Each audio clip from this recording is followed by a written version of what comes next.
In today's video, I'm going to teach you how to add recurring tasks in Microsoft Planner if you find yourself creating the same reminder over and over, like a weekly report, a monthly check-in, or a yearly review. Recurring tasks will save you time and keep your plan consistent. On a standard planner board, you can set a task to repeat directly from the task card. Start by opening an existing task you want to repeat, or create a new one if you prefer.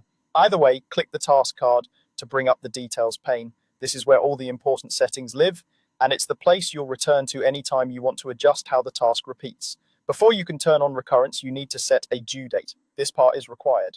Without a due date, the repeat options won't work properly because Planner relies on that date to know when each new instance should be scheduled. Pick the date that makes the most sense for your first occurrence. Think of it as your anchor point for the series. Next, look for the repeat field. By default, you'll see that it says does not repeat. Click this field to open your frequency choices. Choose the cadence that best matches your workflow. Daily for something you touch every day. Weekdays, MEF, if you want to skip weekends.